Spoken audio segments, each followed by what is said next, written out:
차가운 대리석 바닥 위로 고급스러운 구두 발소리가 울려 퍼지는 청담동의 최고급 레스토랑이었습니다. 윤서아는 일부러 약속 시간보다 10분 일찍 도착해 창가 자리에 앉아 있었습니다. 그녀의 임무는 단 하나, 오늘 밤이 지긋지긋한 맞선 자리를 완벽하게 망쳐버리는 것이었습니다. 그렇기에 그녀는 머리끝부터 발끝까지 평소의 자신과는 전혀 다른 모습으로 꾸미고 나왔습니다. 전혀 어울리지 않는 화려한 핑크색 트위드, 재킷에 과하게 반짝이는 액세서리, 그리고 진한 화장은 그녀가 얼마나 이 자리를 피하고 싶은지 보여주는 무언의 저항과도 같았습니다. 잠시 후 레스토랑 입구에 단정한 실루엣의 남성이 나타났습니다. 그는 약속된 자리를 찾는 듯 주위를 가볍게 둘러본 후 곧장 서아가 앉아있는 쪽으로 걸어왔습니다. 남성이 다가올수록 서아는 속으로 감탄하지 않을 수 없었습니다. 흠잡을 데 없이 체형에 딱 맞아떨어지는 짙은 네이비색 수트, 단정하게 뒤로 넘긴 머리, 그리고 차가워 보이지만 깊은 눈빛까지. 그는 어머니가 왜 그렇게 입에 침이 마르도록 칭찬했는지 단번에 이해가 갈 정도로 매력적인 남성이었습니다. 하지만 완벽해 보일수록 그녀의 결심은 더욱 확고해졌습니다. 남성이 맞은편 의자에 앉으며 낮고 부드러운 목소리로 말했습니다. 윤서아 씨 맞으시죠? 강도진이라고 합니다. 그의 목소리는 겉모습만큼이나 차분하고 정중했습니다. 서아는 기다렸다는 듯이 과장된 콧소리로 대답했습니다. 네, 맞아요. 우와, 실물이 훨씬 더 멋지시네요. 사진보다 100배는 더 나은 것 같아요. 참, 타고 오신 차는 뭐예요? 전 독일제 차가 너무 멋있더라고요. 특히 엄청 빠른 스포츠카요. 그녀는 일부러 눈을 동그랗게 뜨고 철없는 표정으로 물었습니다. 강도진의 눈썹이 미세하게 꿈틀했지만 그는 평정을 유지하며 담담히 대답했습니다. 평범한 세단입니다. 운전은 기사가 직접 하기 때문에 차종은 크게 신경 쓰지 않습니다. 그의 대답에 서아는 속으로 쾌재를 불렀습니다. 운전기사까지 따로 두는 집안이라니 완벽한 조건이었습니다. 이런 부류의 남성일수록 생각 없고 속물적인 여성을 가장 혐오할 것이 뻔했습니다. 서아는 작전이 순조롭게 진행되고 있다는 사실에 만족하며 다음 단계로 넘어갔습니다. 그녀는 메뉴판을 대충 훑어보는 척하더니 가장 비싼 한우 스테이크와 최고급 와인을 가리켰습니다. 전 이걸로 할게요. 오늘을 위해서 어제부터 아무것도 안 먹었거든요. 도진 씨가 사주실 거죠? 듣자 하니 엄청난 능력자시라던데 이 정도는 아무것도 아니겠죠? 그녀는 애교 섞인 미소를 지으며 그를 바라보았습니다. 강도진은 한참 동안 그녀를 말없이 응시했습니다. 그의 시선이 너무나도 깊고 고요해서 서아는 순간 자신의 연기가 너무 어설펐나 싶어 불안해졌습니다. 하지만 그는 이내 고개를 끄덕이더니 서아가 고른 것과 똑같은 요리를 주문했습니다. 그의 냉착함에 서아는 오히려 오기가 생겼습니다. 요리가 나오는 동안 서아는 쉴 새 없이 떠들어댔습니다. 새로 출시된 명품 가방 이야기부터 최근 논란이 된 연예인 스캔들까지 최대한 내용 없고 얄팍한 주제들만 골라서 말했습니다. 그녀는 자신의 말이 얼마나 텅 비어 보일지 잘 알고 있었습니다. 평소에 그녀라면 단 1분도 견디지 못할 대화였지만 오늘은 완벽한 배우가 되어야만 했습니다. 그녀의 수다 속에서 강도진은 거의 말을 하지 않고 조용히 듣고만 있었습니다. 가끔 짧게 동의하거나 가벼운 질문을 던질 뿐이었습니다. 그러고 보니 도진 씨는 태성그룹에서 일하신다고 들었어요. 그럼 연봉이 장난 아니겠네요? 제 친구 중에 대기업 다니는 애가 있는데 맨날 보너스 받았다고 자랑만 하더라고요. 도진 씨는 얼마나 받으세요? 서아는 결정타를 날렸습니다. 노골적으로 돈 이야기를 꺼내는 여자만큼 정떨어지는 타입은 없다고 확신했습니다. 그녀의 질문에 강도진은 와인잔을 들어 가볍게 목을 축였습니다. 그리고 의미심장한 미소를 지으며 그녀를 바라보았습니다. 회사 규정상 연봉을 공개하기는 어렵습니다. 하지만 서아 씨가 원하는 생활을 누리는데 부족함은 없을 겁니다. 그의 대답은 서아의 예상을 완전히 빗나갔습니다. 그는 불쾌해하기는커녕 오히려 그녀의 속물적인 질문을 관대하게 받아주는 듯한 태도를 보였습니다. 서아는 당혹감을 감추기 위해 억지로 웃음을 터뜨리며 와인잔을 들어 올리다 일부러 손을 떨어 그의 바지에 와인을 쏟았습니다. 어머, 어떡해. 죄송해요. 제가 정말 덜렁거려서요. 그녀는 호들갑을 떨며 냅킨으로 그의 바지를 닦는 신용을 했습니다. 평범한 남자라면 짜증을 내거나 당황할 법한 상황이었습니다. 하지만 강도진은 그런 그녀의 손을 부드럽게 제지하며 말했습니다. 괜찮습니다. 어차피 세탁소에 맡기면 되니까요. 신경 쓰지 마시고 식사 계속하십시오. 그의 반응은 너무나도 침착하고 완벽해서 마치 이 모든 것을 예상하고 있었던 것 같은 느낌마저 들었습니다. 서아는 처음으로 자신의 계획에 차질이 생기고 있음을 직감했습니다. 식사가 끝날 무렵 서아는 최후의 수단을 쓰기로 했습니다.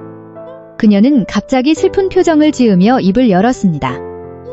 사실 오늘 도진 씨 뵙기 전에 유명한 점집에 다녀왔거든요. 그런데 무당이 그러더라고요. 제 사주가 남자 앞길을 다 막는 팔자래요. 저랑 결혼하는 남자는 하는 일마다 다 망하고 건강도 잃을 거라고요. 그래서 제가 아직까지 결혼을 못하고 있는 거예요.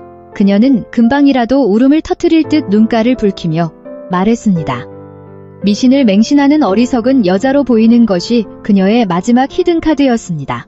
그녀의 눈물겨운 연기를 지켜보던 강도진이 처음으로 소리내어 웃었습니다. 아주 짧고 낮은 웃음소리였지만 그 안에는 명백한 즐거움이 배어 있었습니다. 그는 턱을 괴고 흥미롭다는 듯 서아를 바라보며 말했습니다. 그렇습니까? 흥미로운 이야기네요. 하지만 전 그런 미신은 믿지 않습니다. 오히려 제 운명은 제 손으로 직접 개척하는 편이라 서아 씨의 사주가 어떻든 제 성공에는 아무런 영향도 미치지 못할 겁니다. 그의 자신감 넘치는 대답에 서아는 할 말을 잃었습니다. 결국 그날의 맞서는 서아의 의도대로 실패했습니다. 하지만 그 과정은 그녀가 예상했던 것과는 전혀 달랐습니다. 그녀는 상대를 불쾌하게 만드는데 성공한 것이 아니라 오히려 자신만 우스꽝스러운 광대가 되어버린 것 같은 기분이었습니다. 레스토랑을 나서자 강도진은 끝까지 신사적인 태도를 잃지 않으며 집까지 데려다 주겠다고 제안했지만 서아는 단호히 거절하고 서둘러 택시를 잡아탔습니다. 그녀는 두 번 다시 그와 엮이고 싶지 않았습니다. 다음 날 아침 태성그룹 전략 데이터 분석팀의 윤서아 팀장은 어젯밤에 핑크색 트위드 재킷 대신 날렵한 실루엣의 검은색 수트를 입고 있었습니다. 그녀의 얼굴에서는 어젯밤의 어리석음은 찾아볼 수 없었고 지적이고 냉철한 전문가의 모습만이 남아있었습니다. 오늘은 신임 대표이사의 취임식이 있는 중요한 날이었습니다. 전 임직원이 대강당에 모여 새로운 리더를 기다리고 있었습니다. 서아도 팀원들과 함께 무대를 바라보며 새로운 대표가 어떤 인물일지 궁금해하고 있었습니다. 신임 대표이사님을 소개합니다. 사회자의 힘찬 목소리와 함께 강당의 모든 조명이 무대로 집중되었습니다. 잠시 후 무대 옆에서 낯익은 실루엣의 남성이 나타났습니다. 흠잡을 데 없이 체형에 딱 맞아떨어지는 짙은 네이비색 수트, 단정하게 뒤로 넘긴 머리, 그리고 차가워 보이지만 깊은 눈빛까지. 서아의 심장이 바닥으로 곤두박질 치는 것 같았습니다. 그녀의 눈앞에 서 있는 사람은 다름 아닌 어젯밤 그녀가 온갖 수단으로 망신을 주려 했던 맞선 상대 강도진이었습니다. 마이크 앞에 선 강도진이 강당을 가득 메운 직원들을 천천히 둘러보았습니다. 그의 시선은 수많은 사람 중에서 정확히 윤서아를 찾아내어 머물렀습니다. 그의 입가에 어젯밤과 같은 의미심장한 미소가 번졌습니다. 그 미소를 본 서아의 얼굴은 새하얗게 질렸습니다. 그녀의 머릿속은 끝났다라는 단 하나의 생각으로 가득 찼습니다. 어젯밤 그녀가 망쳐놓은 것은 단순한 맞선 자리가 아니라 그녀의 회사 생활 그 자체였을지도 모른다는 끔찍한 예감이 전신을 덮쳤습니다. 강도진의 취임사가 시작되었지만 서아의 귀에는 아무것도 들리지 않았습니다. 그녀는 그저 자신의 완벽했던 연기가 사실은 그의 손바닥 위에서 펼쳐진 한편의 촌극에 불과했다는 사실을 깨달았을 뿐입니다. 그는 처음부터 모든 것을 알고 있었던 것입니다. 그녀가 연기한 어리석은 여자와 눈앞에 있는 유능한 팀장 사이의 괴리를 그는 어떻게 생각하고 있을까요? 앞으로의 회사 생활이 칠흑 같은 어둠 속으로 빨려 들어가는 듯한 절망감이 그녀를 덮쳤습니다. 신임 대표이사의 카리스마 넘치는 연설에 직원들은 우레와 같은 박수를 보냈습니다. 하지만 서아는 박수를 치는 것조차 잊은 채 얼어붙은 듯 서 있었습니다. 그녀는 이제야 깨달았습니다. 자신이 상대했던 남자는 그저 조건 좋은 맞선 상대가 아니었습니다. 그는 자신의 모든 것을 꿰뚫어보고 심지어 그것을 즐기기까지 하는 상상 이상으로 위험하고 예측 불가능한 인물이었습니다. 그리고 불운하게도 그 남자가 바로 오늘부터 그녀의 모든 것을 평가하고 결정할 최고 상사가 된 것입니다. 취임식이 끝나고 직원들이 흩어지기 시작했습니다. 서아는 최대한 눈에 띄지 않게 조용히 강당을 빠져나가려 했습니다. 하지만 그때 비서실을 통해 팀장급 이상 간부들은 대표이사 집무실에서 간단한 인사 자리가 있을 것이라는 공지가 전달되었습니다. 피할 수 없는 순간이 다가오고야 말았습니다. 서아는 마른 침을 삼키며 무거운 발걸음을 옮겼습니다. 앞으로 일어날 일에 대한 두려움과 어젯밤 자신의 어리석은 행동에 대한 후회가 파도처럼 밀려왔습니다. 대표이사 집무실은 넓고 정연했습니다. 먼저 도착해 있던 다른 팀장들이 긴장된 표정으로 신임 대표를 기다리고 있었습니다. 잠시 후 문이 열리고 강도진이 들어왔습니다. 그는 임원들과 가볍게 인사를 나눈 뒤 한 명 한 명과 눈을 맞추며 악수를 청했습니다. 그의 시선이 마침내 서아에게 닿았습니다. 그는 그녀 앞에 서서 손을 내밀었습니다. 전략 데이터 분석팀의 윤서아 팀장님, 앞으로 잘 부탁드립니다. 그의 목소리는 지극히 사무적이었지만 그의 눈빛은 명백히 다른 것을 말하고 있었습니다. 우리의 두 번째 만남은 이렇게 이루어지는군요. 서아는 떨리는 손으로 그의 손을 맞잡았습니다. 그의 손은 단단하고 따뜻했습니다. 그 짧은 순간, 어젯밤 그가 보여준 냉정함과 여유가 단순히 좋은 매너 때문만은 아니었다는 것을 다시금 실감했습니다. 그것은 모든 상황을 장악하고 있다는 자신감의 발로였습니다. 이제 그녀는 그의 철저한 관리하에 놓인 직원이었습니다. 그녀는 앞으로 회사에서 살아남기 위해, 그리고 어쩌면 자신의 진짜 능력을 증명하기 위해 이 위험한 남자와 정면으로 마주해야 할지도 모른다고 생각했습니다. 인사 자리가 끝나고 집무실을 나서며 서아는 깊은 한숨을 내쉬었습니다. 그녀의 완벽했던 이중생활은 시작과 동시에 최악의 형태로 막을 내렸습니다. 이제 그녀에게 남은 선택지는 많지 않았습니다. 더 완벽한 전문가의 모습으로 그가 자신을 사적인 감정으로 판단할 수 없게 만들거나 아니면 조용히 사직서를 준비하는 것뿐이었습니다. 하지만 윤서아는 결코 쉽게 포기하는 사람이 아니었습니다. 그녀는 입술을 꽉 깨물었습니다. 강도진이 어떻게 생각하든 그녀는 자신의 능력으로 이 위기를 정면 돌파하기로 결심했습니다. 자신의 자리로 돌아온 서아는 컴퓨터를 켜고 진행 중이던 프로젝트 오로라 관련 데이터 분석 보고서를 열었습니다. 복잡한 숫자와 그래프가 화면을 가득 채웠습니다. 이것이 그녀의 진짜 세계였고 그녀가 가장 자신 있어 하는 무기였습니다. 어젯밤의 윤서아는 잊어라. 앞으로는 태성그룹의 윤서아 팀장만이 존재할 뿐이다. 그녀는 강도진 대표가 자신을 어떤 여자로 기억하든 상관하지 않기로 했습니다. 결국 그가 인정할 수밖에 없는 것은 자신의 실력과 성과라고 굳게 믿었습니다. 그녀의 눈빛이 다시 매섭게 빛나기 시작했습니다. 강도진이 태성그룹의 새로운 리더로 취임한 후 첫 일주일은 폭풍처럼 지나갔습니다. 그는 취임 첫날부터 전 부서를 순회하며 현황을 파악했고 주요 임원들과의 연속회의를 통해 회사가 나아가야 할 방향을 재설정했습니다. 그의 업무 방식은 빠르고 정확하며 가차 없었습니다. 불필요한 보고, 절차는 간소화되었고 비효율적인 관행은 즉시 폐지되었습니다. 직원들은 신임 대표의 압도적인 통솔력과 추진력에 감탄하면서도 한편으로는 숨 막히는 긴장감 속에서 하루하루를 보내야 했습니다. 그 긴장감을 가장 뼈저리게 느끼고 있던 사람 중 한 명이 바로 윤서아 팀장이었습니다. 그녀는 일주일 동안 유령처럼 행동했습니다.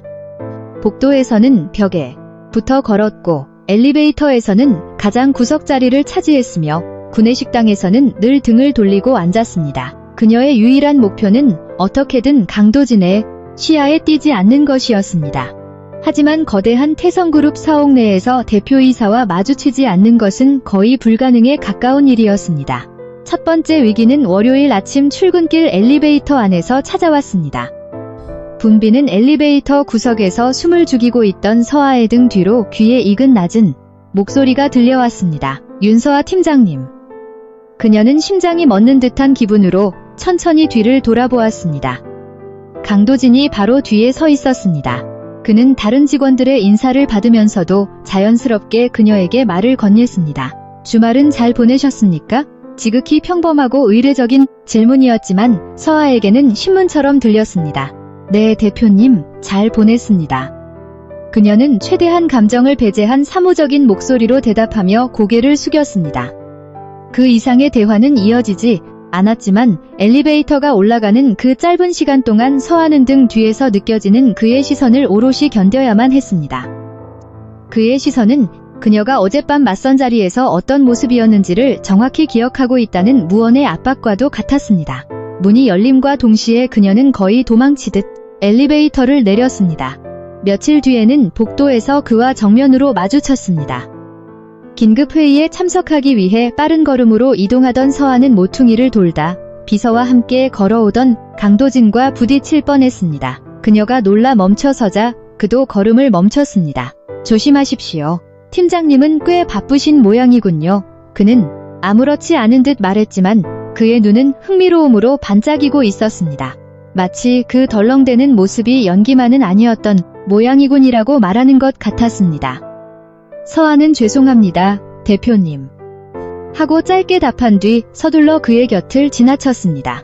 이런 아슬아슬한 순간들이 이어지는 가운데 강도진은 태성그룹의 최우선 프로젝트인 오로라에 관한 보고를 받고 있었습니다. 프로젝트 오로라는 차세대 AI 기반 통합 플랫폼을 개발하는 것으로 회사의 미래가 걸려있다고 해도 과언이 아닌 핵심 사업이었습니다. 프로젝트의 총책임자는 개발 부문의 실세인 최태석 전무였습니다. 그는 야심 넘치고 수완이 뛰어난 인물로 전임 회장의 두터운 신임을 받고 있었습니다. 최 전무는 자신감 넘치는 태도로 강도진에게 프로젝트의 순조로운 진행 상황을 보고했습니다. 대표님, 보시다시피 오로라 프로젝트의 시뮬레이션 결과는 매우 성공적입니다. 사용자 만족도 지표는 목표치를 상회하고 시스템 안정성도 완벽에 가깝습니다. 예정대로 다음 달 공식 론칭에도 아무런 문제가 없다고 판단하고 있습니다. 최 전무의 목소리에는 자부심이 가득했습니다. 그의 보고를 들으며 강도진은 날카로운 눈으로 보고서의 수치들을 훑어보았습니다. 모든 것이 완벽해 보였습니다. 하지만 그는 완벽함 이면에 숨겨진 미세한 균열을 감지하는 본능을 가진 남자였습니다. 한편 윤서아의 전략 데이터 분석팀은 바로 그 오로라 프로젝트의 시뮬레이션 과정에서 발생하는 모든 데이터를 수집하고 분석하는 임무를 맡고 있었습니다. 이는 그녀가 강도진이라는 변수를 신경 쓸 겨를도 없이 몰두해야 하는 중요한 업무였습니다. 그녀의 팀은 사용자 행동, 패턴, 시스템 오류 로그, 만족도 피드백 등 매일 테라바이트에 달하는 방대한 데이터를 처리하고 있었습니다. 최 전무가 보고한 화려한 지표들은 모두 서하의 팀이 1차 가공한 데이터를 바탕으로 만들어진 것이었습니다. 어느 날 야간 잔업을 하던 서하는 가공 전의 원시 데이터 로그를 들여다보던 중 이상한 점을 발견했습니다. 그것은 극히 미세한 불일치였습니다. 특정 시간대에 일부 사용자 집단에서 시스템 응답 시간이 미세하게 지연되는 현상이 반복적으로 나타나고 있었던 것입니다. 그 수치는 전체 평균에 영향을 미칠 만큼 크지 않았기에 일반적인 분석 과정에서는 충분히 간과될 수 있는 수준이었습니다. 하지만 서하의 예리한 직감은 그 미세한 균열 이면에 무언가 더 큰 문제가 숨겨져 있을지도 모른다고 경고하고 있었습니다. 그녀는 즉시 해당 시간대의 모든 관련 데이터를 추출해 심층 분석에 들어갔습니다. 화면을 가득 채운 숫자와 코드 속에서 그녀는 마치 숨은 그림 찾기를 하듯 연관된 데이터의 조각들을 하나씩 맞춰나갔습니다. 몇 시간의 집중 끝에 그녀는 마침내 문제의 원인을 찾아냈습니다. 시스템의 특정 모듈에 과부하가 걸리면 데이터 처리 과정에서 미세한 손실이 발생하고 있었던 것입니다. 그리고 개발팀은 이 데이터 손실을 숨기기 위해 정상적인 데이터를 복제하여 채워넣는 일종의 꼼수 코드를 심어놓고 있었습니다. 이것은 단순한 버그가 아니었습니다. 명백한 데이터 조작이자 시스템의 치명적인 결함을 은폐하려는 시도였습니다. 최 전무가 대표이사에게 보고한 완벽한 데이터는 사실 조작된 결과물이었던 것입니다. 서하는 등골이 오싹해지는 것을 느꼈습니다. 만약 이대로 프로젝트가 공식 론칭된다면 특정 조건에서 데이터가 대량으로 유실되는 끔찍한 재앙이 발생할 가능성이 컸습니다. 태성그룹의 미래가 걸린 프로젝트가 시작부터 거대한 시한폭탄을 안고 있는 셈이었습니다. 그녀는 자신의 분석 결과를 정리하여 보고서를 작성하기 시작했습니다. 하지만 키보드를 두드리던 그녀의 손가락이 문득 멈췄습니다. 이 사실을 보고하는 순간 그녀는 오로라 프로젝트 전체를 책임지고 있는 최태석 전무와 정면으로 대립하게 됩니다. 사내에서 막강한 권력과 인맥을 자랑하는 글을 적으로 돌리는 것은 엄청난 부담이었습니다. 게다가 이 보고서는 최종적으로 신임 대표이사인 강도진에게 올라가게 됩니다. 그가 이 보고서를 어떻게 받아들일까요? 강도진은 과연 그녀의 전문성을 믿어줄까요? 아니면 맞선 자리에서의 일을 떠올리며 그녀를 사적인 감정으로 판단해 최 전무의 편을 들고 그녀의 보고를 묵살해버릴까요? 서아의 머릿속이 복잡해졌습니다. 어쩌면 이것은 자신을 시험하기 위한 함정일지도 모른다는 생각마저 들었습니다. 하지만 그녀는 곧 고개를 저었습니다. 그녀는 데이터 분석가였습니다. 그녀의 임무는 감정이나 정치적인 계산이 아니라 오직 데이터가 말하는 진실을 보고하는 것이었습니다. 같은 시각, 대표이사 집무실에서 강도진은 비서가 가져온 서류를 검토하고 있었습니다. 그것은 태성그룹의 모든 팀장급 이상 직원들의 상세한 인사 기록이었습니다. 그는 한 명 한 명의 서류를 꼼꼼히 읽어내려가다 윤서아 팀장의 서류에서 눈을 멈췄습니다. 그녀의 이력은 그야말로 완벽했습니다. 명문대를 수석으로 졸업하고 입사 후 담당한 모든 프로젝트에서 최우수 평가를 받았습니다. 그녀의 동료와 상사들이 작성한 평가서에는 경이로운 분석력, 상황을 꿰뚫어보는 통찰력, 강한 책임감 등 찬사의 말로 가득했습니다. 강도진은 서류에 적힌 윤서아 팀장과 며칠 전 맞선 자리에서 만난 윤서아 사이의 엄청난 괴리에 새삼 흥미를 느꼈습니다. 그는 그녀가 무슨 이유로 그런 연기를 했는지는 알 수 없었지만 한 가지는 확실히 알 수 있었습니다. 서류에 적힌 그녀가 진짜 모습이라는 것을 그는 비서를 불렀습니다. 지금부터 전략 데이터 분석팀에서 올라오는 모든 보고서는 중간 결제 라인을 거치지 말고 제게 직접 보고하도록 조치하세요. 비서는 의아한 표정을 지었지만 이내 알겠습니다. 대표님. 하고 대답하며 물러갔습니다. 강도진은 창밖의 야경을 바라보며 나직하게 중얼거렸습니다.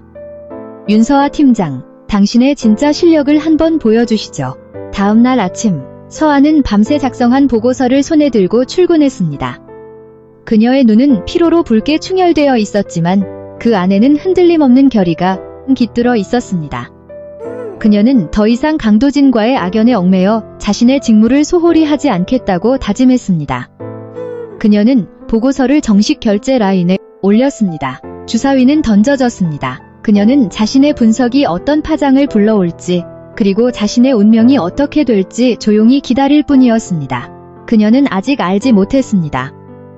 자신이 던진 작은 돌멩이가 태성그룹이라는 거대한 호수에 얼마나 큰 파문을 일으키게 될지, 그리고 그 모든 과정을 강도진이 지켜보고 있다는 사실을. 서아가 제출한 보고서는 고요한 아침에 사무실에 작은 파문을 일으켰습니다. 시스템상 긴급, 기밀 인장이 찍힌 그녀의 보고서는 통상적인 결제 라인을 뛰어넘어 즉각 관련 부서장들에게 전달되었습니다. 그리고 그 보고서의 첫 번째 수신자는 바로 오로라 프로젝트의 총책임자인 최태석 전무였습니다. 자신의 집무실에서 모닝커피를 즐기던 최 전무는 화면에 뜬 보고서의 제목을 보고 미간을 찌푸렸습니다. 긴급, 오로라 프로젝트 시뮬레이션 데이터, 무결성 검증 분석 보고. 그는 대수롭지 않게 여기며 파일을 열었습니다. 하지만 페이지를 넘길수록 그의 얼굴은 점차 굳어갔습니다. 보고서는 간결하고 논리적이었지만 그 내용은 그의 심기를 건드리기에 충분했습니다. 윤서아라는 일개 팀장이 감히 자신의 프로젝트의 데이터 조작과 치명적 결함 은폐라는 꼬리표를 붙인 것입니다. 최 전무는 치밀어 오르는 분노를 억누르며 내선 전화 수화기를 들었습니다. 그의 목소리는 강철처럼 차가웠습니다. 전략 데이터 분석팀 윤서아 팀장, 당장 내 방으로 오라고 해. 그의 호출은 예상대로였지만 서아는 심장이 덜컥 내려앉는 것을 느꼈습니다. 그녀는 심호흡을 한 번 하고 자리에서 일어났습니다. 개발 부문이 있는 층으로 향하는 동안 그녀는 수많은 시선을 견뎌야 했습니다. 최 전무에게 호출당한 그녀를 바라보는 개발자들의 눈에는 호기심과 경계심, 그리고 약간의 조소가 섞여 있었습니다. 마치 사자굴로 걸어 들어가는 먹잇감을 보는 듯한 시선이었습니다. 최태석 전무의 집무실은 그의 권력을 과시하듯 넓고 화려했습니다. 벽 한 면을 가득 채운 서재와 고급스러운 가구, 그리고 도심의 전경이 한눈에 들어오는 거대한 창문은 그 공간의 주인이 누구인지 명확히 보여주고 있었습니다. 최 전무는 거대한 목재 책상 뒤 가죽 의자에 깊숙이 몸을 묻은 채 팔짱을 끼고 서아를 기다리고 있었습니다. 그의 표정은 온화해 보였지만 눈빛은 얼음장처럼 차가웠습니다. 윤 팀장, 앉게. 그는 턱으로 맞은편 의자를 가리켰습니다. 서한은 허리를 꼿꼿이 세운 자세로 자리에 앉아 그의 다음 말을 기다렸습니다. 최 전무는 그녀가 제출한 보고서가 띄워져 있는 태블릿을 책상 위로 미끄러뜨렸습니다. 이게 뭔가? 이 보고서 윤 팀장이 직접 쓴 건가? 그의 목소리는 지극히 차분했지만 그 안에는 날카로운 가시가 숨겨져 있었습니다. 서한은 흔들림 없는 목소리로 대답했습니다. 네, 전무님. 제가 직접 분석하고 작성했습니다. 그래, 우리 윤 팀장은 참 유능한 모양이야. 수백 명의 정예 개발자들이 몇 달을 매달려도 찾지 못한 문제를 책상에 앉아 숫자 몇 개 들여다보고 단숨에 찾아내다니 말이야. 그의 말은 칭찬처럼 들렸지만 실제로는 그녀의 능력을 비꼬고 깎아내리는 조소에 가까웠습니다. 그는 몸을 앞으로 숙이며 목소리를 낮췄습니다. 윤 팀장, 젊은 패기와 의욕은 좋지만 때로는 그 의욕이 조직 전체를 위기에 빠뜨릴 수도 있다는 걸 알아야지. 이건 단순한 통계상의 오차일세, 노이즈라고. 이런 사소한 걸 가지고 데이터 조작이니 결함 은폐니 하는 자극적인 단어를 쓰는 건 너무 경솔한 행동 아닌가? 서한은 그의 압박에 굴하지 않았습니다. 그녀는 침착하게 자신의 논리를 전개했습니다. 전무님, 이건 단순한 노이즈가 아닙니다.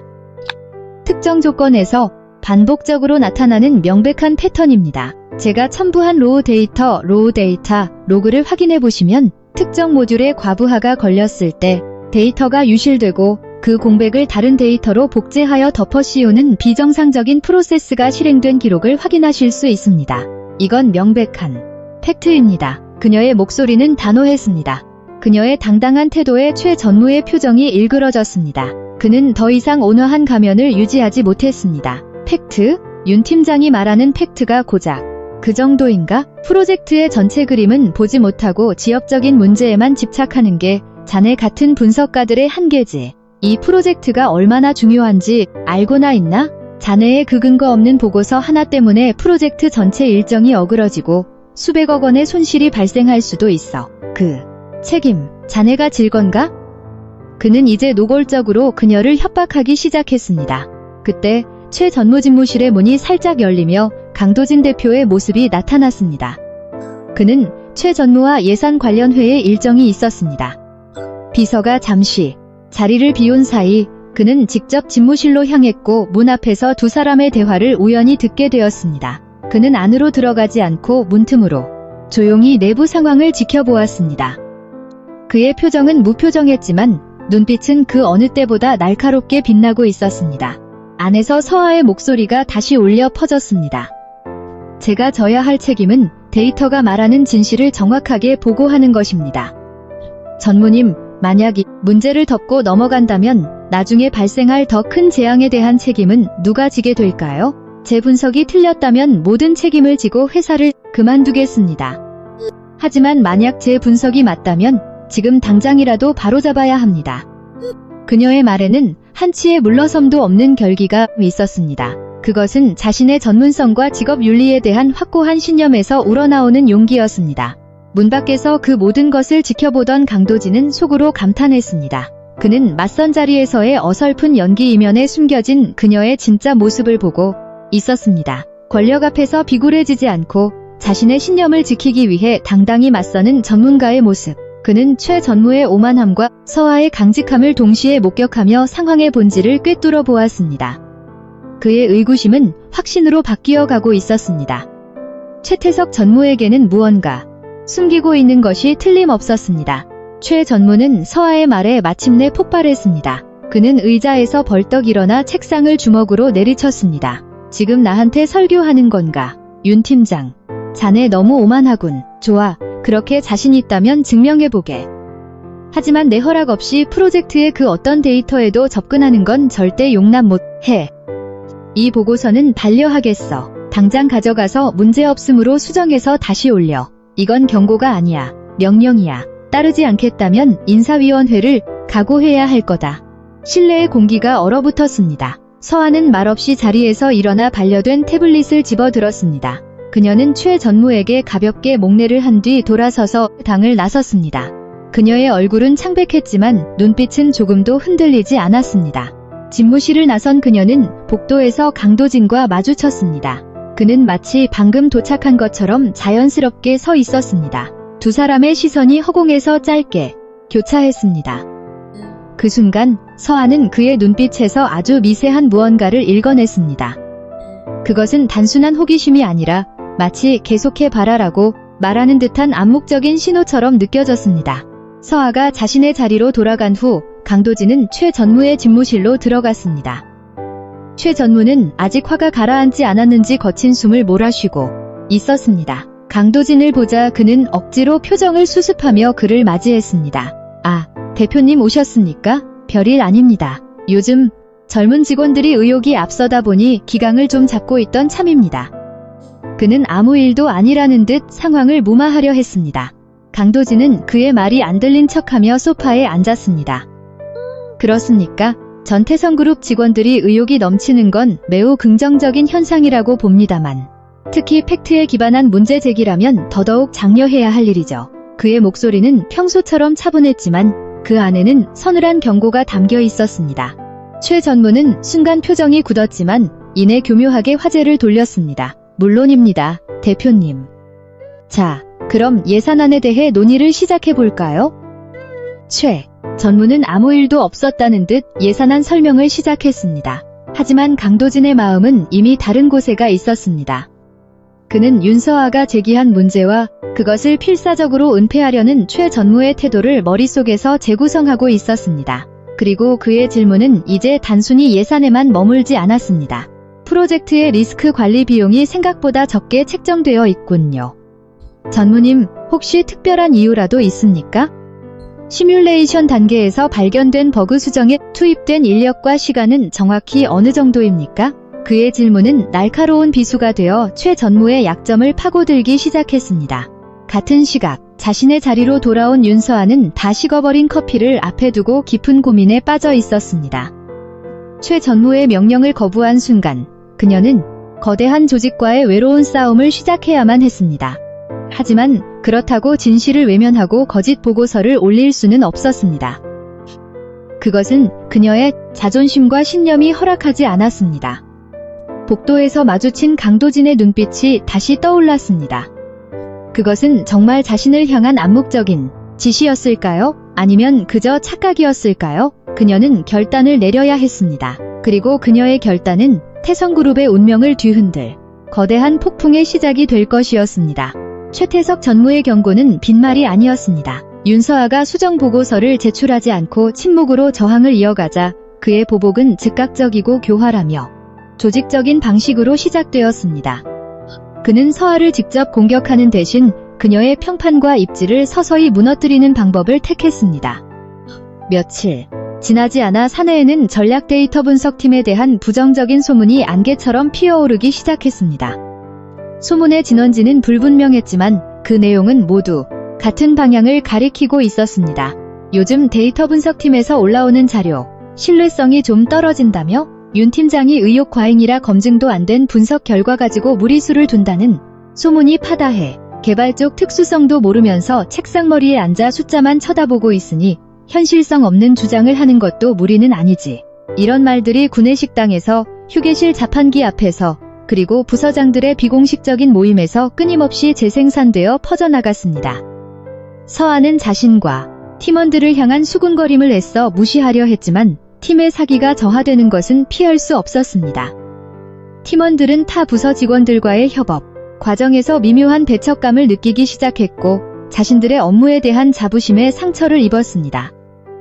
서아는 이것이 최 전무가 기획한 교묘한 심리전이라는 것을 알았지만 명확한 증거도 없이 소문에 일일이 대응할 수는 없었습니다. 그녀는 팀원들을 모아놓고 차분하게 말했습니다.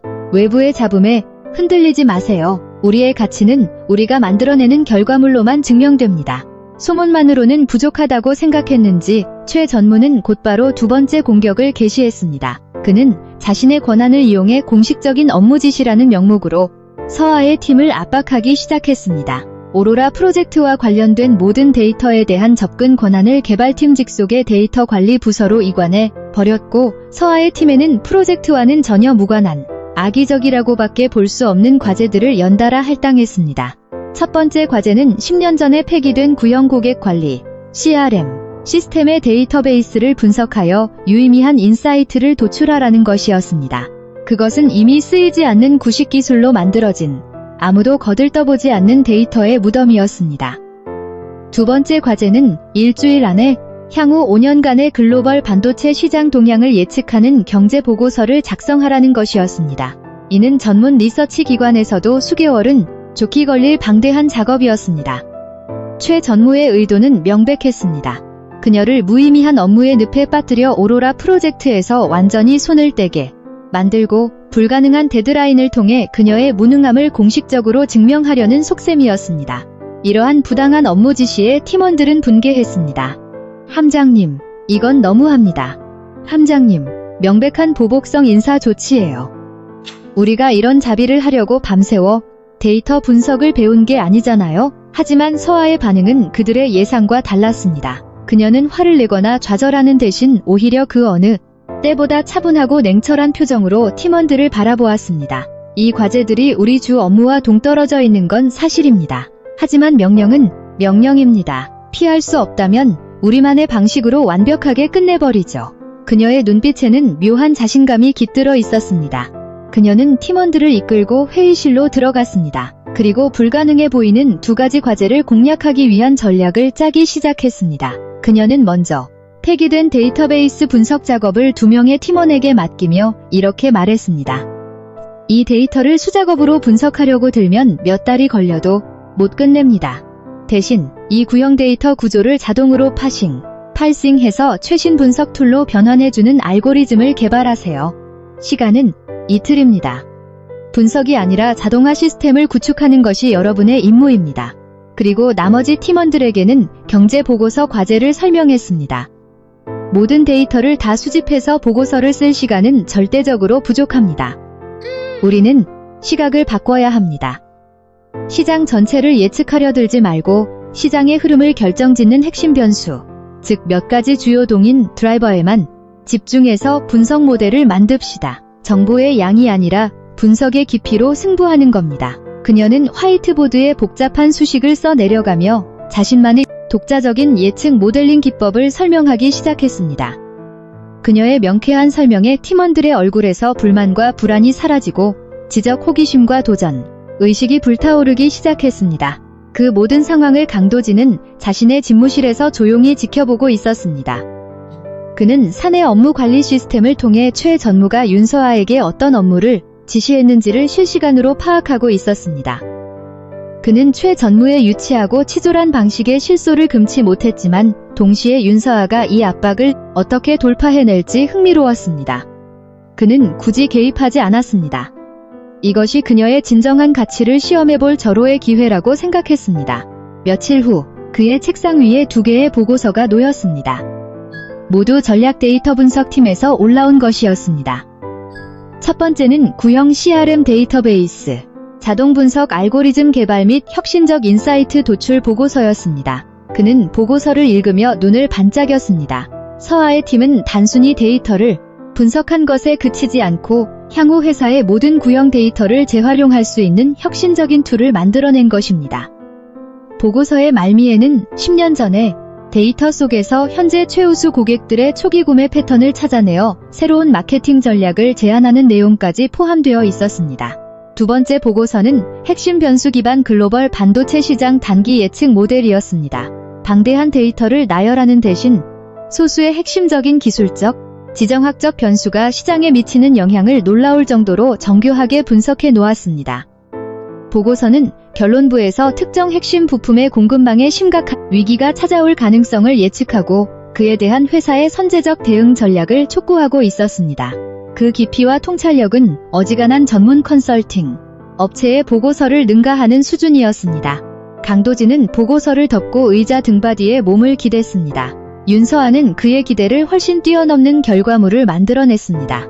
그녀는 최 전무가 던진 쓰레기를 황금으로 바꾸는 연금술을 보여준 것입니다. 그녀는 단순히 똑똑한 분석가가 아니었습니다. 위기를 기회로 바꾸는 법을 아는 전략가였고 팀원들의 잠재력을 최대한으로 끌어내는 리더였습니다.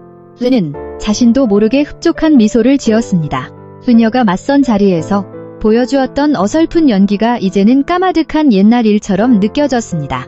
그날 오후 최태석 전무는 집무실에서 서아가 제출한 보고서를 받아들고 할 말을 잃었습니다. 그는 서아의 팀이 기한을 맞추지 못하거나 엉터리 결과물을 가져올 것이라 확신하고 있었습니다. 그리고 그것을 빌미로 그녀의 무능함을 질책하고 인사위원회에 회부할 계획이었습니다. 하지만 그의 손에 들린 보고서는 흠잡을 데 없이 완벽했습니다. 아니, 완벽함을 넘어 경이로운 수준이었습니다. 자신의 공격이 완벽하게 방어되었을 뿐만 아니라 오히려 상대방에게 공을 세울 기회를 쥐어준 꼴이 되었습니다. 그의 얼굴이 분노로 일그러졌습니다. 윤서아는 그가 생각했던 것보다 훨씬 강하고 영리한 상대였습니다. 단순한 압박만으로는 그녀를 굴복시킬 수 없다는 것을 깨달았습니다. 그렇다면 이제 합법적인 방법은 통하지 않습니다. 그는 책상 서랍 깊숙한 곳에서 개인적으로 관리하는 기밀 금고를 열었습니다. 그 안에는 오로라 프로젝트의 각종 이면 계약서와 내부 장부들이 들어 있었습니다. 그의 눈빛이 독사처럼 차갑고 교활하게 빛나기 시작했습니다.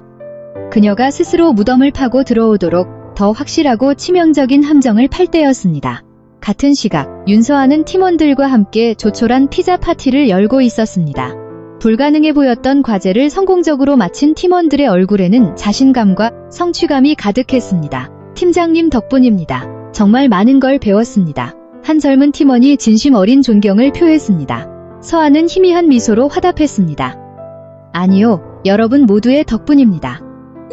우리는 함께 이겨낸 겁니다.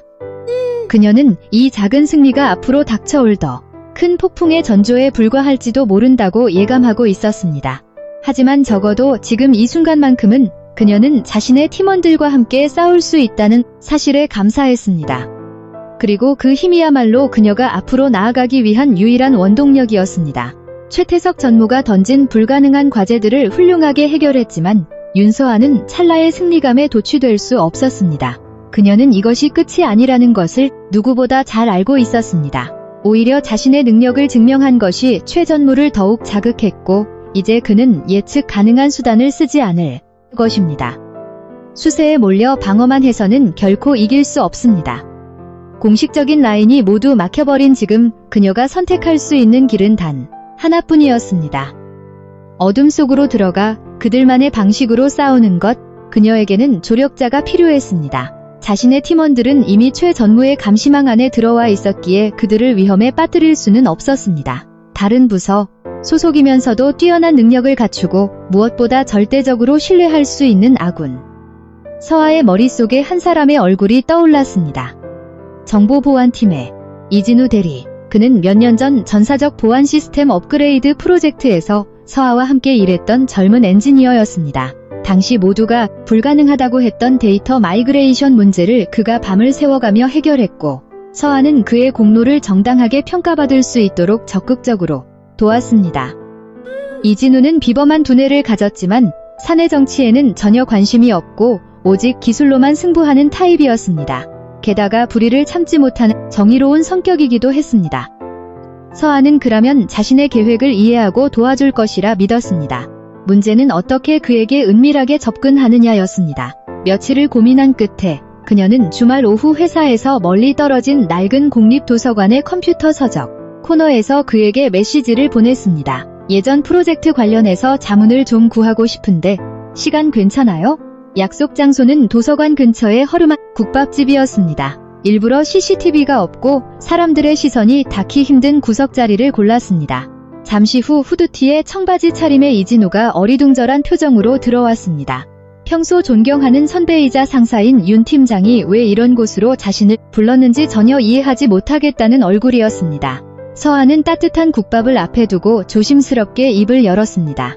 그녀는 오로라 프로젝트를 직접 언급하지 않고 일반적인 데이터 무결성과 시스템 로그 변조 가능성에 대해 기술적인 질문을 던졌습니다. 이진우는 처음에는 의아해했지만 이내 그녀의 질문이 가리키는 핵심을 파악하고 표정이 심각해졌습니다. 팀장님, 혹시 누군가 시스템 로그를 인위적으로 조작하고 있다는 뜻입니까? 그건 단순한 업무상 과실이 아니라 명백한 범죄 행위입니다. 그의 눈빛이 매섭게 빛났습니다. 서아는 그를 믿어도 좋다고 판단했습니다. 그녀는 목소리를 낮추고 지난 몇 주간의 일들을 간결하게 설명했습니다. 자신의 분석, 최 전무의 방해, 그리고 데이터가 조작되었다는 확신까지. 모든 이야기를 들은 이진우는 한참 동안 생각에 잠겼습니다. 최태석 전무라는 거물을 상대로 싸운다는 것은 평범한 직장인으로서는 상상하기 힘든 일이었습니다. 하지만 그의 눈에는 두려움보다 분노가 먼저 서렸습니다. 엔지니어로서 자신이 관리하는 시스템이 누군가에 의해 더럽혀지고 있다는 사실을 용납할 수 없었던 것입니다. 제가 뭘 하면 됩니까? 그의 짧은 대답에 서한은 안도의 한숨을 내쉬었습니다. 그녀는 드디어 어둠 속에서 함께 싸울 동지를 얻은 것입니다. 그날 이후 두 사람의 비밀 공조가 시작되었습니다. 그들의 작전 본부는 각자의 집이었고 통신수단은 종단 간 암호화가 적용된 메신저 앱이었습니다. 서한은 치밀한 전략가로서 작전 전체를 설계했습니다. 그녀의 계획은 단순히 데이터 조작의 증거를 찾는 것에서 그치지 않았습니다. 최 전무가 왜 그런 위험한 짓을 했는지 동기를 밝혀내고 그의 비리를 뿌리째 뽑아버릴 완벽한 증거의 사슬을 구축하는 것이 최종 목표였습니다. 1단계는 조작되지 않은 원본 데이터를 확보하는 것이었습니다. 오로라 프로젝트의 모든 데이터는 메인 서버와 함께 별도의 백업 서버에 실시간으로 저장되고 있었습니다. 최 전무의 개발팀이 메인 서버의 로그를 조작했지만 보안팀 소속인 이진우만 접근할 수 있는 3중 백업 서버까지는 미처 손을 쓰지 못했을 가능성이 컸습니다.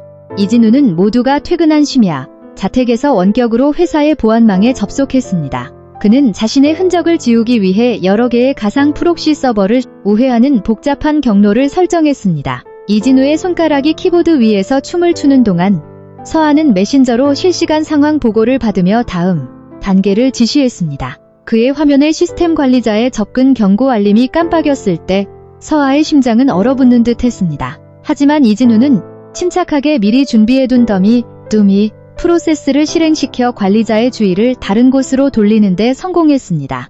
몇 시간에 걸친 피 말리는 작업 끝에 마침내 그는 원본 데이터 로그 전체를 개인 클라우드로 빼내는 데 성공했습니다.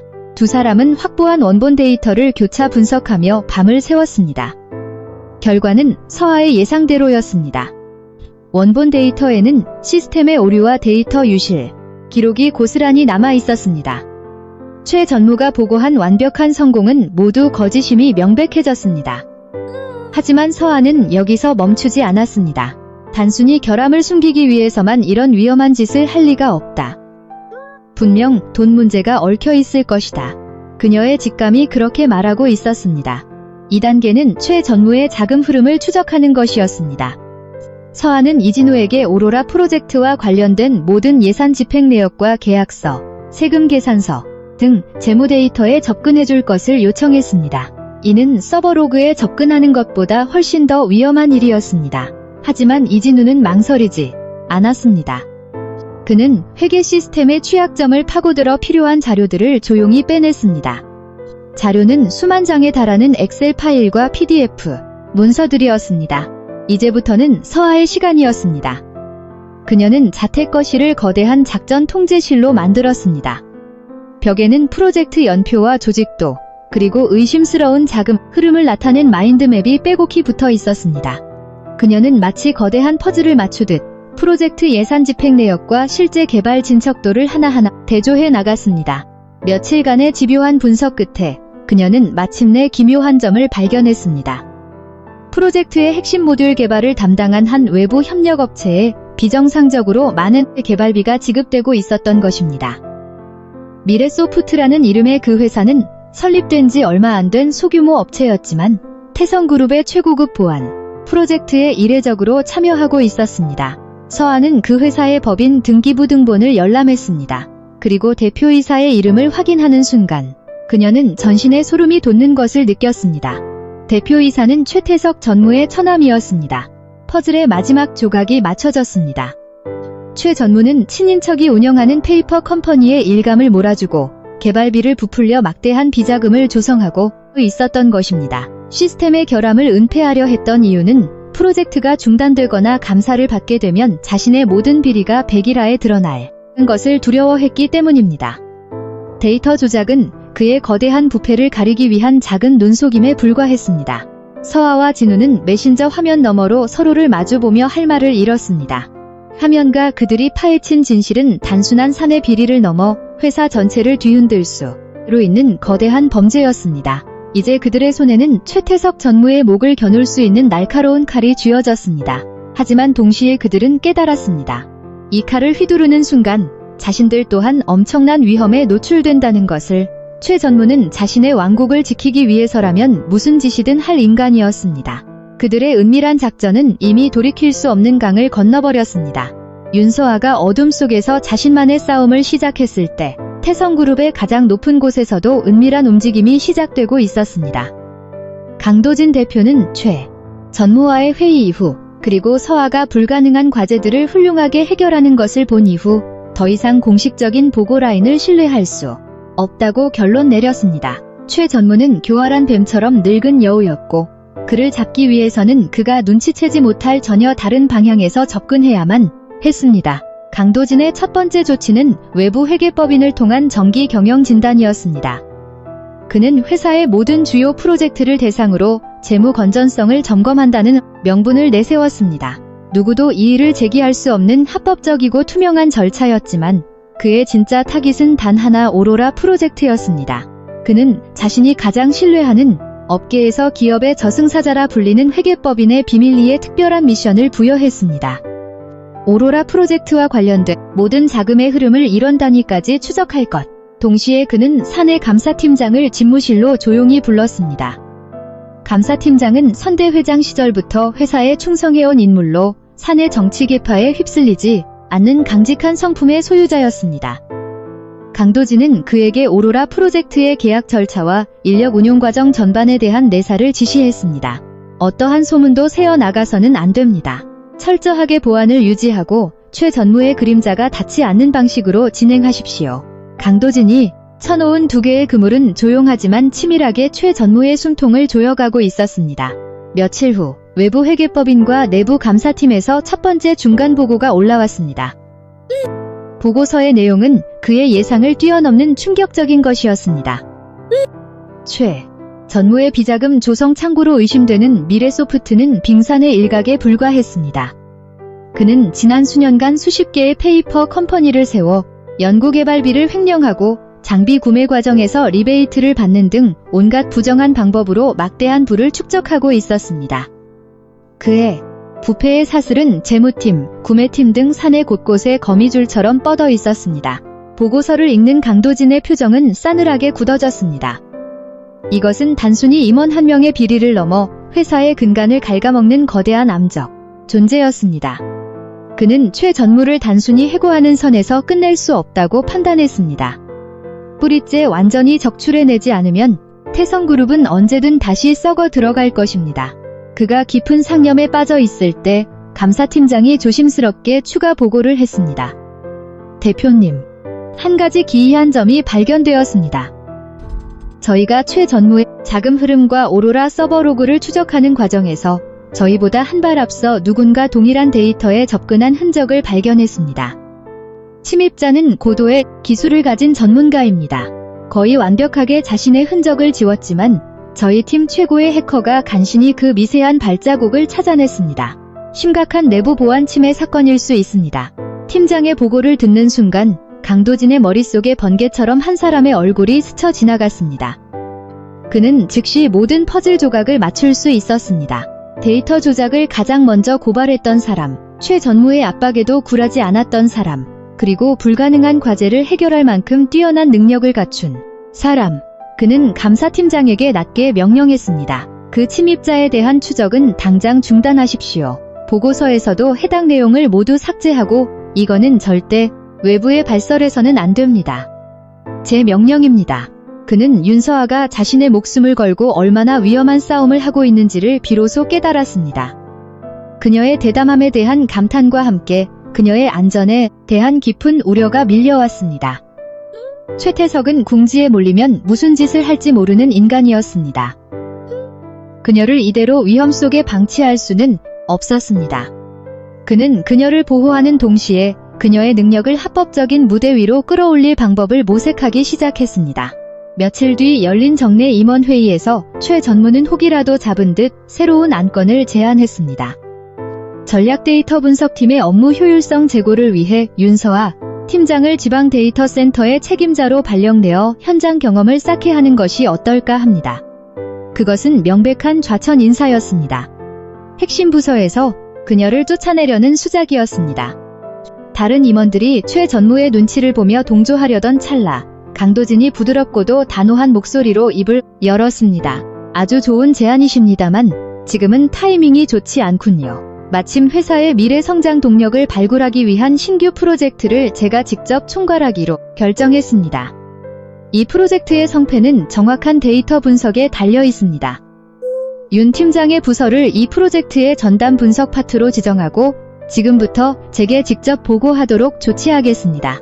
회의실의 공기가 순식간에 얼어붙었습니다. 대표이사가 직접 챙기는 프로젝트에 그녀를 지목한 것입니다. 최 전무의 얼굴이 일그러지는 것을 보며 강도진은 속으로 쾌재를 불렀습니다. 그는 최 전무의 마수에서 그녀를 보호했을 뿐만 아니라 그녀를 자신의 영향력 아래 안전하게 끌어들인 것입니다. 그날 이후 서아는 강도진 대표와 공식적으로 마주치는 일이 잦아졌습니다. 대표이사 집무실에서 열리는 회의는 늘 팽팽한 긴장감이 감돌았습니다. 강도진은 그녀에게 예리하게 본질을 찌르는 질문들을 던졌습니다. 이 데이터가 의미하는 시장의 잠재적 리스크는 무엇입니까? 윤 팀장, 당신이 제안한 전략의 성공 확률을 수치로 증명할 수 있습니까? 그는 그녀를 시험하고 있었습니다. 그리고 서아는 그의 모든 시험을 완벽한 논리와 데이터로 통과했습니다. 그녀의 분석은 늘 깊이가 있었고 그녀의 통찰력은 그가 예상했던 그 이상이었습니다. 두 사람은 서로의 진가를 알아보고 있었습니다. 맞선 자리에서의 악연과 껄끄러움을 넘어 은밀한 협력자로서 서로를 인정하기 시작했습니다. 어느 날 회의가 끝난 후 강도진은 문서를 정리하는 서아를 보며 무심한 척 말을 건넸습니다. 윤 팀장의 보고서는 늘 빈틈이 없군요. 마치 남들은 보지 못하는 이면의 진실까지 꿰뚫어 보고 있는 것 같습니다. 그의 말에 서아의 손이 멈칫했습니다. 그의 목소리는 부드러웠지만 그 안에는 나는 당신이 무슨 짓을 하고 있는지 알고 있다는 묘한 뉘앙스가 담겨 있었습니다. 서아는 애써 평정을 유지하며 대답했습니다. 과찬의 말씀이십니다. 대표님, 저는 그저 데이터가 가리키는 바를 읽어낼 뿐입니다. 그녀는 서둘러 집무실을 나섰습니다. 심장이 거칠게 뛰고 있었습니다. 강도진은 어디까지 알고 있는 걸까요? 그는 아군일까요? 아니면 또 다른 적일까요? 머릿속이 더욱 복잡해졌습니다. 며칠 후 다른 회의가 끝났을 때 강도진은 신규 프로젝트에 관한 참고 자료라며 두툼한 서류철 하나를 그녀에게 건넸습니다. 서아는 자리로 돌아와 무심코 그 서류철을 열었습니다. 그런데 서류 중간에 그녀의 눈길을 끄는 문서 하나가 끼워져 있었습니다. 그것은 외부 회계법인 중간감사 보고서 요약본이라는 제목의 기밀 문서였습니다. 그리고 그 내용에는 미래소프트라는 외부 협력업체로 비정상적인 자금이 흘러간 정황이 포착되었다는 사실이 명시되어 있었습니다. 그녀와 이진우가 밤을 새워가며 밝혀냈던 바로 그 내용이었습니다. 서아는 놀라 숨을 들이켰습니다. 그리고 천천히 고개를 들어 유리벽 너머 대표이사 집무실을 바라보았습니다. 강도진은 자리에 앉아 서류를 검토하고 있었지만 마치 모든 것을 알고 있다는 듯 그녀와 눈이 마주쳤습니다. 그는 아무 말도 하지 않았지만 그의 눈빛은 모든 것을 말해주고 있었습니다. 이것은 우연이 아니다. 당신 혼자 싸우게 내버려 두지 않겠다.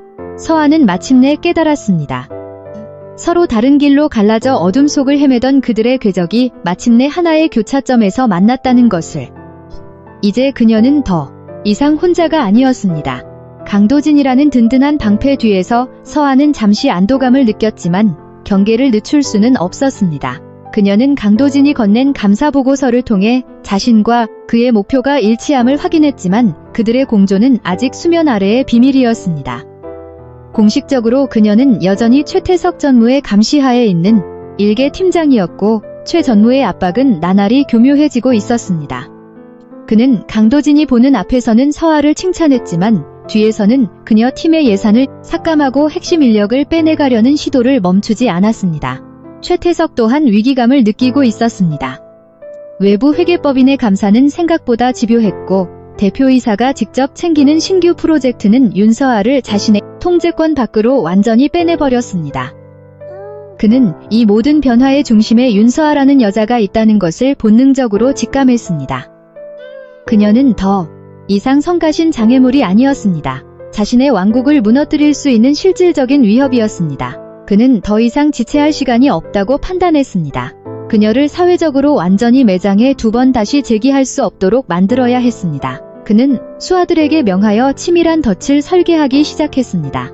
그의 계획은 단순한 중상이 아니었습니다. 윤서아가 스스로 함정 속으로 걸어 들어오게 만들어 누구도 부인할 수 없는 증거로 그녀의 숨통을 끊어놓는 것이었습니다. 며칠 후 이진우는 심야의 시스템 로그를 모니터링하던 중 의심스러운 파일 하나를 발견했습니다. 그 파일은 오로라 프로젝트의 외부 협력업체인 미래소프트와 경쟁사 임원이 은밀하게 주고받은 이메일처럼 위장되어 있었습니다. 내용에는 최 전무가 경쟁사의 핵심 기술을 넘기는 대가로 거액의 리베이트를 받았다는 그야말로 결정적인 증거처럼 보이는 내용이 담겨 있었습니다. 이진우는 즉시 서아에게 이 사실을 알렸습니다. 팀장님, 드디어 최 전무의 꼬리를 잡은 것 같습니다. 이건 명백한 산업 스파이 행위입니다. 하지만 서아는 흥분하지 않았습니다. 오히려 서늘한 냉정함을 유지하고 있었습니다. 너무 완벽하네요, 진우씨. 마치 우리더러 발견해달라고 소리치고 있는 것 같아요. 그녀의 직감이 위험 신호를 보내고 있었습니다. 하지만 최 전무의 비리를 밝혀낼 수 있는 이 결정적인 단서를 이대로 지나칠 수도 없는 노릇이었습니다. 두 사람은 원격으로 화면을 공유하며 파일을 분석하기 시작했습니다. 이진우는 파일에 숨겨진 악성 코드가 없는지 수차례 확인했지만 표면적으로는 아무런 이상도 발견되지 않았습니다. 오랜 고민 끝에 서아는 결단을 내렸습니다. 파일을 직접 열지 말고 가상환경 샌드박스 안에서 안전하게 내용만 텍스트로 추출해보세요. 그리고 직후에 네트워크 연결을 끊어야 합니다. 그녀는 최악의 상황에 대비해 최대한의 신중을 기했습니다. 이진우는 그녀의 지시에 따라 조심스럽게 작업을 진행했습니다.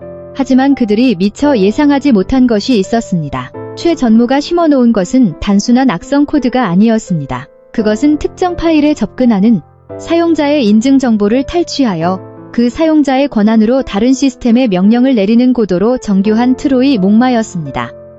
그들이 파일을 분석하는 그 짧은 순간 덫은 이미 작동을 시작하고 있었습니다.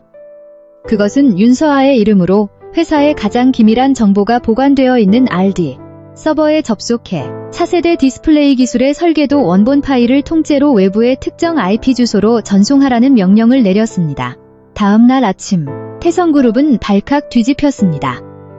회사의 핵심 기술이 외부로 유출되었다는 비상경보가 울렸고 즉시 전사적인 보안 통제가 실시되었습니다. 강도진 대표는 긴급 임원회의를 소집했습니다. 회의실의 공기는 살얼음판처럼 차가웠습니다. 정보보안팀장과 감사팀장은 굳은 표정으로 조사 결과를 보고했습니다. 모든 전자적 증거는 단 한 사람을 가리키고 있었습니다. 전략 데이터 분석팀 윤서아 팀장입니다. 서버 로그에 따르면 어젯밤 새벽 2시 17분 윤서아 팀장의 개인 IP와 인증 정보로 RD 서버에 접속한 기록이 확인되었습니다. 유출된 파일은 오로라 프로젝트의 핵심 설계도이며 스위스에 있는 클라우드 서버로 전송된 것으로 추정됩니다. 보고를 듣는 임원들은 경악을 금치 못했습니다. 서아는 회사의 미래를 팔아넘긴 끔찍한 배신자로 낙인 찍히고 있었습니다. 최 전무는 충격과 실망에 가득 찬 표정을 연기하며 말했습니다. 믿을 수가 없군요. 제가 그토록 아꼈던 직원인데 당장 윤 팀장을 직무 정지시키고 경찰에 고발해야 합니다. 모든 시선이 회의를 주재하는 강도진에게 쏠렸습니다. 그는 팔짱을 낀 채 눈을 감고 모든 보고를 묵묵히 듣고만 있었습니다. 그의 얼굴에서는 어떠한 감정도 읽어낼 수 없었습니다. 모두가 당연히 그가 최 전무의 의견에 동의할 것이라 생각했습니다. 증거는 명백했고 회사의 손실은 막대했습니다. 하지만 침묵을 깨고 입을 연 그의 첫마디는 모두의 예상을 완전히 뒤엎었습니다. 이 증거는 조작되었습니다. 회의실에 정막이 흘렀습니다. 강도진은 천천히 눈을 뜨고 정보보안팀장을 향해 비수처럼 날카로운 질문을 던졌습니다. 파일이 전송된 시각이 2시 17분이라고 했죠. 정확한 전송 완료 시각은 언제입니까? 그리고 해당 파일의 총 용량과 전송에 사용된 네트워크 프로토콜은 무엇이었습니까? 그의 질문이 너무나도 기술적이고 구체적이어서 보안팀장은 순간 당황하여 제대로 대답하지 못했습니다. 그것까지는 아직. 강도진은 자리에서 일어나 회의실의 대형 스크린에 자신의 노트북을 연결했습니다. 그리고 화면에 복잡한 코드와 그래프가 빼곡히 채워진 화면을 띄웠습니다. 제가 왜 이런 질문을 하는지 알려드리죠. 유출되었다고 하는 설계도의 용량은 7.8GB입니다. 윤 팀장의 자택에서 사용하는 통신망의 최대 업로드 속도를 고려할 때 해당 파일을 스위스 서버까지 전송하려면 최소 15분 이상이 소요되어야 합니다. 하지만 서버 로그에는 단 3초 만에 전송이 완료된 것으로 기록되어 있군요. 이것은 물리적으로 불가능한 일입니다. 그는 계속해서 말을 이었습니다. 누군가 로그 파일을 교묘하게 위조하여 마치 외부로 파일이 전송된 것처럼 꾸며낸 것입니다. 그의 말에 최 전무의 얼굴이 하얗게 질렸습니다. 강도진은 여기서 멈추지 않았습니다. 저는 최근 우리 회사의 보안 시스템에 대한 불시 점검을 지시했습니다. 그리고 제 직속의 레드팀에게 모든 주요 데이터의 이동 경로를 실시간으로 추적하라고 명했죠. 이것이 어젯밤의 진짜 로그입니다. 스크린에 새로운 로그 파일이 나타났습니다. 그 로그에는 RD 서버의 파일이 외부가 아니라 사내의 은밀한 서버로 복제되었다는 사실이 명시되어 있었습니다. 그리고 그 서버는 바로 오로라 프로젝트 개발팀이 사용하는 테스트 서버였습니다. 강도진은 얼어붙은 최 전무를 향해 차가운 시선을 던지며 말했습니다. 최태석 전무님, 본인 부서의 서버로 회사의 1급 기밀 정보를 무단 복제한 이유가 뭡니까? 그리고 그것을 이용해 윤서아 팀장에게 누명을 씌우려 한 이유는 또 뭡니까? 회의실 안의 모든 임원이 경악하며 최 전무를 바라보았습니다.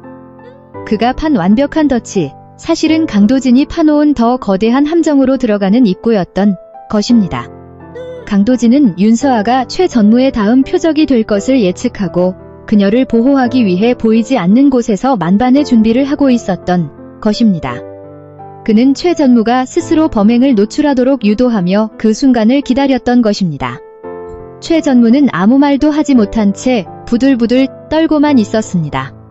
그의 거대한 왕국이 무너지는 것은 한순간이었습니다. 다른 방에서 대기하고 있던 윤서아는 이 모든 상황을 전해 들었습니다. 그녀는 온몸에 힘이 빠지는 것을 느끼며 의자에 주저앉았습니다.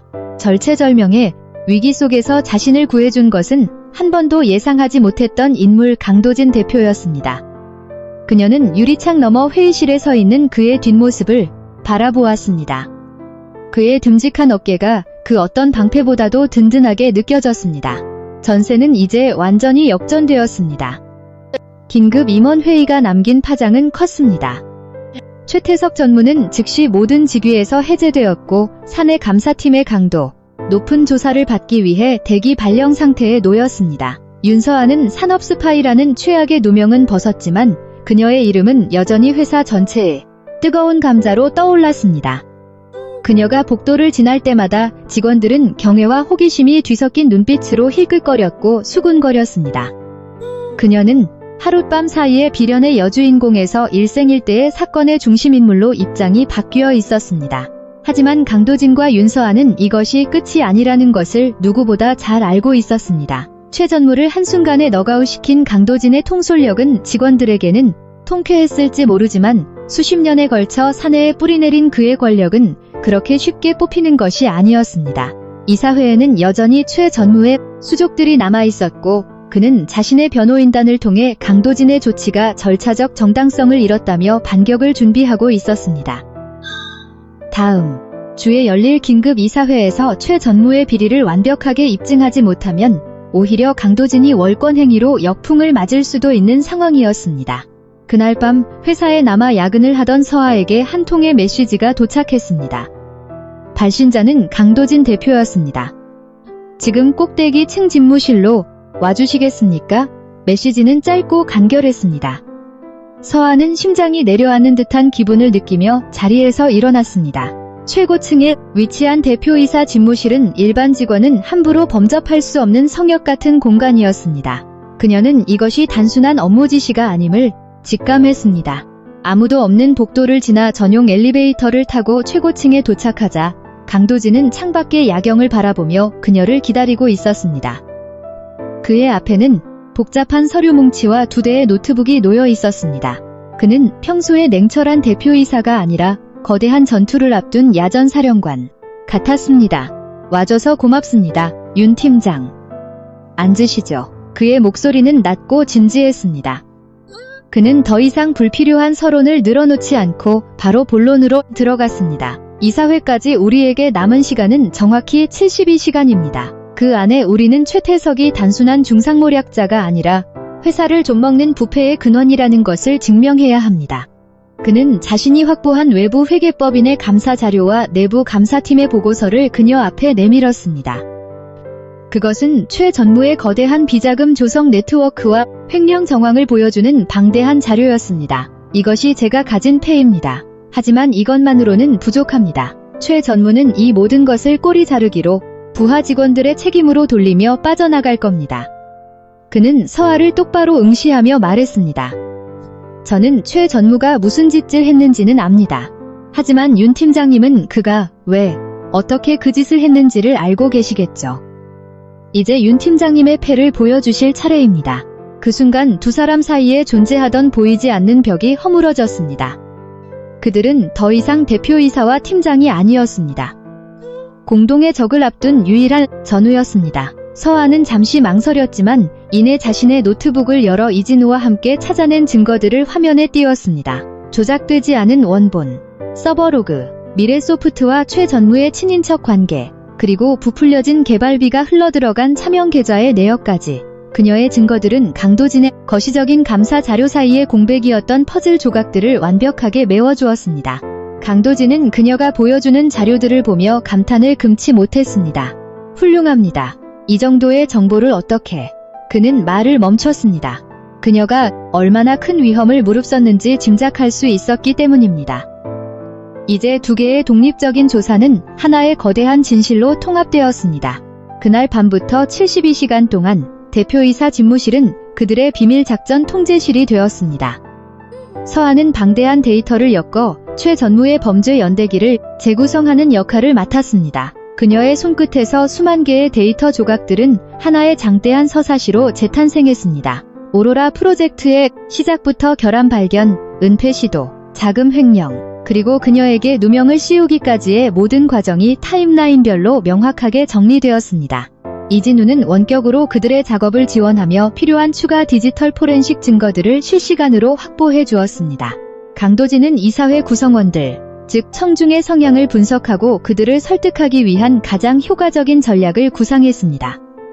그는 서아가 정리한 데이터를 바탕으로 어떤 증거를 어느 순서로 제시해야 이사진을 심리적으로 완전히 압도하고 최 전무의 반격 여지를 차단할 수 있을지 계산했습니다. 한 사람은 날카로운 창을 만들고 다른 한 사람은 그 창을 가장 치명적으로 사용하는 방법을 설계하는 완벽한 공조였습니다. 시간이 흐를수록 두 사람 사이의 어색함은 사라지고 단단한 동지애와 신뢰가 싹트기 시작했습니다. 그들은 함께 밤을 새우며 차가운 샌드위치로 끼니를 때웠습니다. 새벽녘 피로에 지쳐 소파에 기댄 서아의 어깨 위로 강도진이 말없이 자신의 재킷을 덮어주기도 했습니다. 문득 대화가 끊긴 정적 속에서 강도진이 피식 웃으며 말했습니다. 제 차에 그렇게 관심이 많던 분이 사실은 회귀 분석 모델링의 달인일 줄은 상상도 못했습니다.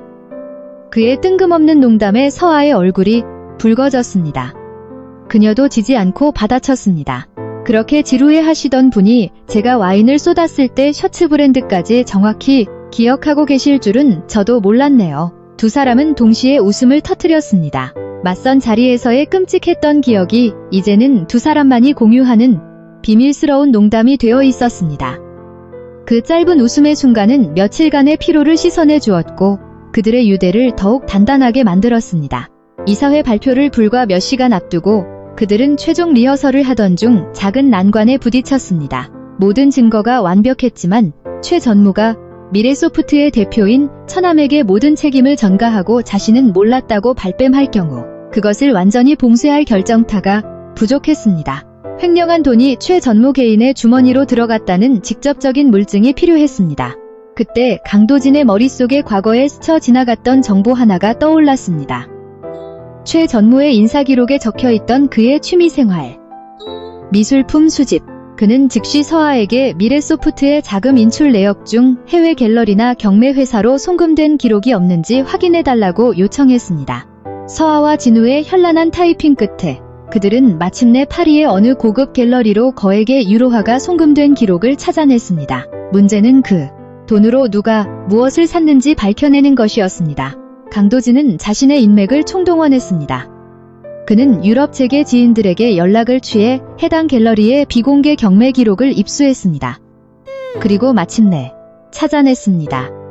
미래소프트의 자금이 송금된 바로 그날 수백만 유로 호가의 희귀한 클로드 모네 진품이 익명의 컬렉터에게 낙찰된 기록을, 그리고 그 그림의 배송지는 스위스 제네바 프리포트 자유무역항에 위치한 개인 금고였습니다. 그리고 그 금고의 임대 계약자는 다름 아닌 최태석 본인이었습니다.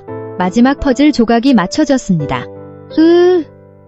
이것은 빼도 박도 못할 결정적 증거, 스모킹간이었습니다. 최 전무는 회사의 돈을 빼돌려 자신의 사치스러운 욕망을 채우고 있었던 것입니다. 이사회 당일 아침, 도심 위로 여명이 밝아오고 있었습니다. 집무실 창가에 나란히 서서 떠오르는 태양을 바라보는 두 사람의 얼굴에는 며칠간의 피로가 짙게 배어 있었지만 눈빛만큼은 그 어느 때보다 강렬하게 빛나고 있었습니다. 그들은 모든 준비를 마쳤습니다. 이제 최후의 전장으로 향할 때였습니다. 강도진이 그녀를 돌아보며 물었습니다. 그의 눈에는 깊은 신뢰가 담겨 있었습니다. 준비되셨습니까, 윤 팀장님? 서아는 흔들림 없는 시선으로 그를 마주보며 대답했습니다. 네, 대표님, 준비됐습니다. 폭풍전야의 고요가 끝나가고 있었습니다. 태성그룹의 이사회 회의장 안은 숨막히는 정적에 휩싸여 있었습니다. 거대한 마호가니 테이블을 둘러싸고 회사의 운명을 좌우할 거물들이 굳은 표정으로 앉아 있었습니다. 상석에는 냉철한 표정의 강도진 대표가, 그리고 반대편에는 자신의 변호인단과 함께 최태석 전무가 자리하고 있었습니다. 그의 얼굴에는 억울함과 비장함이 교묘하게 섞여 있었습니다. 윤서아는 강도진의 뒤편에 핵심 증인 자격으로 동석했습니다. 그녀는 이곳에서 펼쳐질 최후의 전투의 가장 치명적인 무기였습니다. 회의가 시작되자마자 최 전무 측 변호사가 먼저 선제 공격을 날렸습니다. 그는 강도진 대표가 제기한 윤 팀장 누명 사건은 실체가 없는 주장이라고 일축했습니다. 오히려 최 전무 역시 교묘한 내부 해킹의 피해자이며 강 대표가 제시한 증거들은 레드팀이라는 불법적인 사찰 조직을 통해 얻어낸 것이므로 증거 능력이 없다고 몰아붙였습니다. 그는 교묘하게 논점을 흐리며 이 사태를 신임 대표가 기존 세력을 몰아내기 위해 벌이는 정치적 숙청 작업인 것처럼 포장했습니다. 이어 최 전무가 직접 자리에서 일어났습니다. 그는 지난 수십 년간 회사에 몸 바친 자신의 헌신을 감정에 호소하며 열변을 토했습니다. 존경하는 이사 여러분, 저는 태성그룹에 제 청춘과 인생을 바쳤습니다. 그런데 취임한 지 얼마 안 된 젊은 대표가 검증되지도 않은 부하 직원의 말만 믿고 저를 이런 파렴치한 범죄자로 몰아가려 하고 있습니다. 이것이 과연 태성그룹이 말하는 정의입니까? 그의 연기는 너무나도 비장해서 몇몇 이사들의 눈빛이 흔들리는 것이 보였습니다. 모든 시선이 강도진을 향했습니다. 그가 어떻게 반격할지 모두가 숨을 죽이고 지켜보았습니다. 강도진은 최 전무의 열변이 끝날 때까지 미동도 하지 않고 듣고만 있었습니다. 마침내 회의장의 정적이 흐르자 그는 자리에 앉은 채 차분한 목소리로 입을 열었습니다. 최 전무님의 회사에 대한 노고는 저 역시 깊이 통감하고 있습니다. 하지만 오늘 우리가 논의해야 할 본질은 감정이 아니라 팩트입니다. 그는 잠시 말을 멈추고 회의장 전체를 둘러보았습니다. 윤 팀장 누명 사건은 우리가 더 거대한 진실로 다가가는 문을 열어주었을 뿐입니다.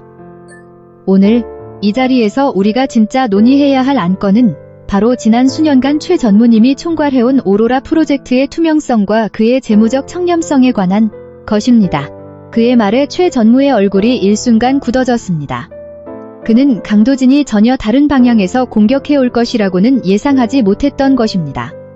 강도진은 고개를 돌려 서아를 바라보았습니다. 윤 팀장, 분석 결과를 보고하세요. 드디어 그녀의 차례가 왔습니다.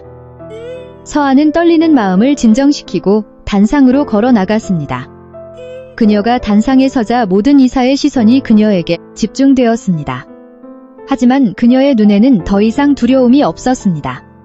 그녀는 72시간 동안 벼려낸 진실이라는 이름의 가장 강력한 무기를 쥐고 있었습니다.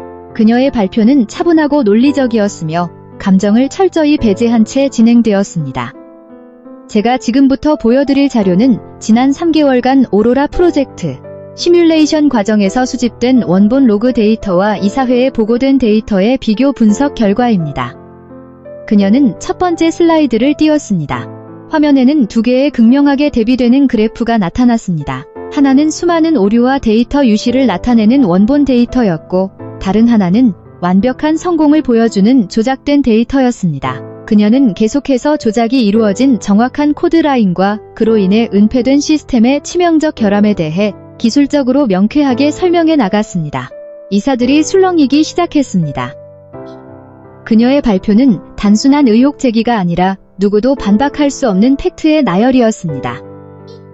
최 전무가 무언가 반박하려 했지만 서한은 그에게 틈을 주지 않고 다음 단계로 넘어갔습니다. 그렇다면 왜 이런 위험한 조작을 감행해야 했을까요? 그 해답은 돈의 흐름에 있었습니다. 화면이 전환되며 미래소프트라는 외부 협력업체와의 계약서와 세금 계산서가 나타났습니다. 그리고 그 회사의 대표이사가 최 전무의 처남이라는 사실이 공표되자 회의장의 공기는 급속도로 얼어붙었습니다. 서한은 자금 흐름을 시각화한 인포그래픽을 띄웠습니다.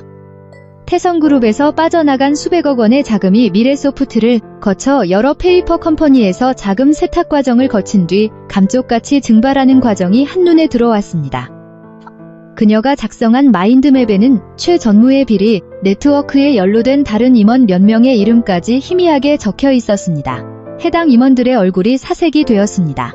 마침내 최 전무의 이성이 끊어졌습니다. 그는 자리에서 벌떡 일어나 소리를 질렀습니다.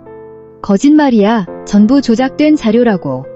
저런 새파란 애송이 말을 믿겠다는 겁니까? 그 돈이 내 주머니로 들어왔다는 증거가 어디 있어? 그는 발악하고 있었습니다. 자신의 견고했던 성벽이 눈앞에 무너져 내리고 있었기 때문입니다.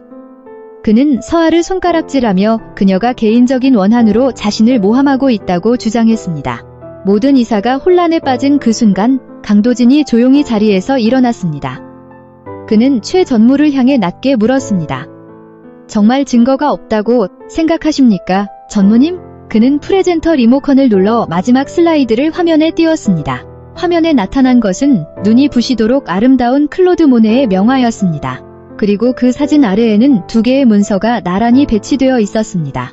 하나는 페이퍼 컴퍼니의 차명 계좌에서 파리의 한 갤러리로 수백만 유로가 송금된 외환거래 내역서였고, 다른 하나는 바로 그 그림이 보관되어 있는 스위스 제네바 프리포트의 개인 금고 임대 계약서였습니다. 계약서의 임차인 서명란에는 최태석이라는 이름이 선명하게 새겨져 있었습니다. 회의장에는 숨소리조차 들리지 않는 정막이 흘렀습니다. 그것은 최 전무의 모든 발악을 잠재우는 완벽한 피날레였습니다. 회사의 공금으로 자신의 사치스러운 욕망을 채운 빼도 박도 못할 증거였습니다. 최태석 전무는 온몸에 힘이 빠진 듯 의자에 주저앉았습니다. 그의 얼굴은 잿빛으로 변해 있었습니다. 그의 옆에 앉아있던 변호사는 조용히 서류를 가방에 챙겨 넣기 시작했습니다. 전투는 끝났습니다. 강도진의 서늘하고 단호한 목소리가 회의장에 울려 퍼졌습니다.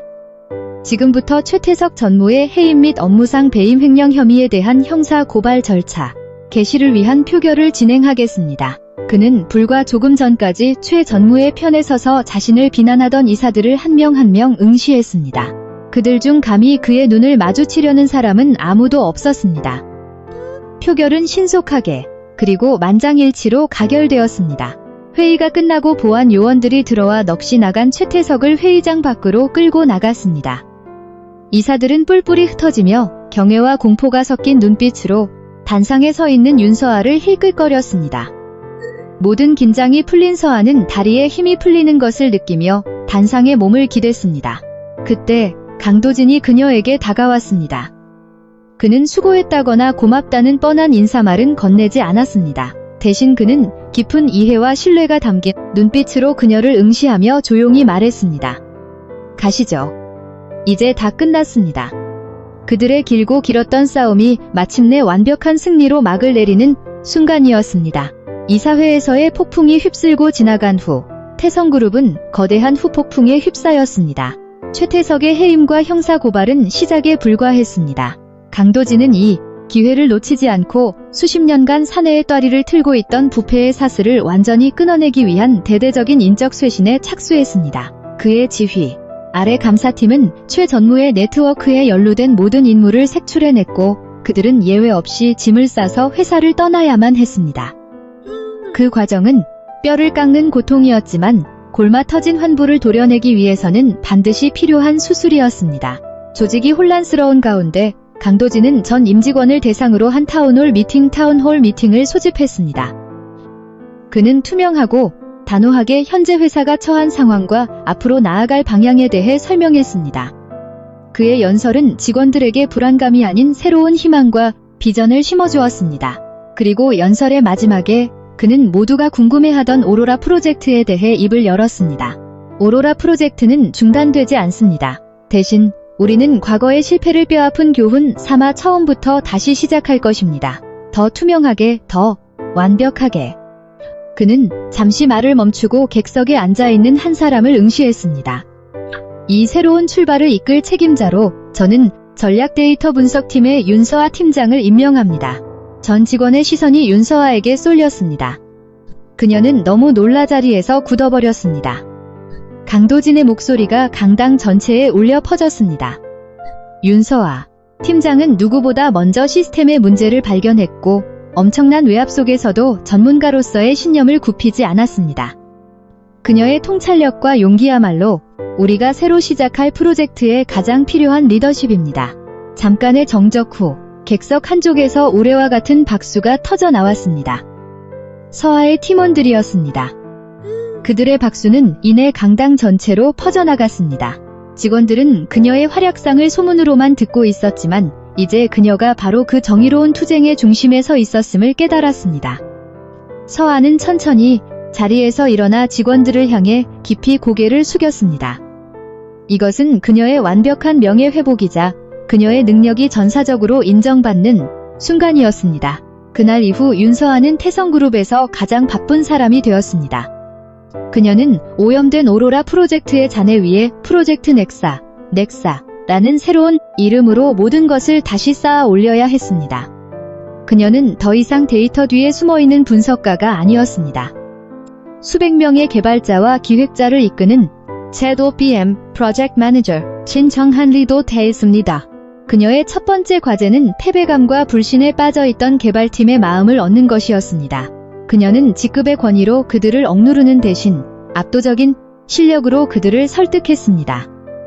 그녀는 모든 핵심 개발 회의에 직접 참석해 코드 레벨까지 난상 토론을 벌였고 누구보다 일찍 출근하고 가장 늦게 퇴근하며 프로젝트에 대한 자신의 진정성을 증명해 보였습니다. 그녀의 진심 어린 리더십의 개발자들은 서서히 마음의 문을 열기 시작했고 윤 팀장이라는 호칭은 어느새 윤 PM님이라는 존경 어린 호칭으로 바뀌어 있었습니다. 그녀의 곁에는 초고속 승진하여 보안, 총괄 파트장이 된 이진우가 든든한 방패막이가 되어 주었습니다. 강도진과 그녀의 관계 역시 새로운 국면을 맞이했습니다. 그들은 이제 최고 경영자와 핵심 프로젝트 책임자로서 매일 얼굴을 맞대고 전략을 논의했습니다. 회의는 늘 치열했지만 그들의 대화 속에는 숨막히는 긴장감 대신 깊은 신뢰와 존중이 굳건히 자리잡고 있었습니다. 때로는 격렬한 난상토론 끝에 서로를 바라보며 말없이 미소 짓기도 했고 늦은 밤까지 야근을 하다 지친 서로에게 따뜻한 커피를 건네기도 했습니다. 그들은 더 이상 단순한 상사와 부하 직원을 넘어 회사의 미래를 짊어진 최고의 파트너가 되어 있었습니다. 수개월의 시간이 화살처럼 흘렀습니다. 태성그룹은 강도진의 강력한 개혁 아래 안정을 되찾았고 프로젝트 넥사 역시 서아의 지휘 아래 놀라운 속도로 순항하고 있었습니다. 마침내 프로젝트의 첫 번째 핵심 마일스톤을 성공적으로 달성한 날 저녁, 서아는 팀원들과의 조촐한 회식을 마치고 홀로 집무실에 남아 퇴근 준비를 하고 있었습니다. 그때 그녀의 집무실 문을 누군가 조심스럽게 두드렸습니다. 강도진이었습니다.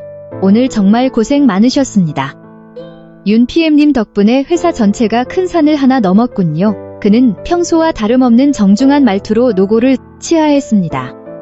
서아가 가볍게 목례를 하며 감사의 인사를 전하려던 찰나 그가 덧붙였습니다. 혹시 괜찮으시다면 내일 저녁 시간 비워두실 수 있습니까? 개인적으로 축하 자리를 마련하고 싶은데. 그의 제안은 너무나도 뜻밖이어서 서아는 순간 말문이 막혔습니다. 그가 제안한 것은 업무의 연장선이 아닌 명백히 사적인 약속이었습니다. 그는 잠시 뜸을 들이더니 장난기 어린 미소를 지으며 말했습니다. 혹시 청담동에 있는 그 레스토랑 기억하십니까? 그 한마디에 서아의 얼굴이 확 달아올랐습니다. 그들의 끔찍했던 첫 만남의 장소. 그는 바로 그곳에서 모든 것을 다시 시작하자는 무언의 메시지를 보내고 있었던 것입니다. 서아는 자신도 모르게 풋 하고 웃음을 터뜨렸습니다. 그리고 고개를 끄덕였습니다. 다음 날 저녁 서아는 약속 장소인 레스토랑에 도착했습니다. 지난번과는 전혀 다른 모습이었습니다. 과장된 핑크색 트위드 재킷 대신 그녀의 지적인 매력을 한껏 돋보이게 하는 단아한 네이비색 원피스를 입고 있었습니다. 그녀는 더 이상 누군가를 연기할 필요가 없었습니다. 그녀는 있는 그대로의 윤서아로서 그 자리에 서 있었습니다. 잠시 후 도착한 강도진 역시 딱딱한 수트 대신 부드러운 캐시미어 니트를 입고 있었습니다. 그는 짓누르던 그룹 대표의 무거운 짐을 내려놓은 편안한 한 남자의 모습이었습니다. 두 사람은 처음 만났던 바로 그 창가 자리에 마주보고 앉았습니다. 어색한 침묵이 흘렀지만 그 침묵은 불쾌하지 않았습니다. 오히려 수많은 말을 머금고 있는 듯한 기분 좋은 정적이었습니다. 먼저 입을 연 것은 강도진이었습니다. 먼저 사과부터 하고 싶습니다. 그날 밤, 전 당신이 연기를 하고 있다는 걸 눈치챘으면서도 그 이유를 이해하려 들지 않았습니다. 당신이라는 흥미로운 수수께끼를 푸는 데만 집중했을 뿐 당신의 마음을 헤아리지 못했습니다. 정말 미안합니다. 그의 진심 어린 사과에 서아의 마음이 눈 녹듯 스르르 풀렸습니다. 그녀는 옅은 미소를 지으며 대답했습니다. 아니에요. 저 역시 너무 유치하고 어린애 같은 방법을 썼는걸요. 그저 정해진 궤도대로 살기를 강요하는 세상에 대한 미숙한 반항이었을 뿐이에요.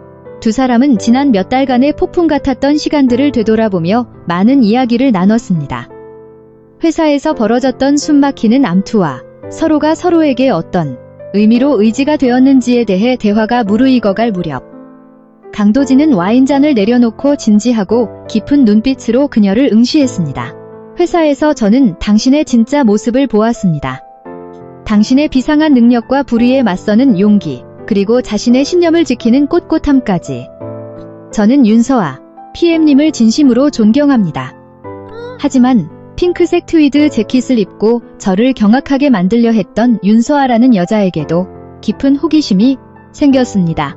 그의 고백은 담담했지만 그 어떤 화려한 미사여구보다도 깊은 울림이 있었습니다.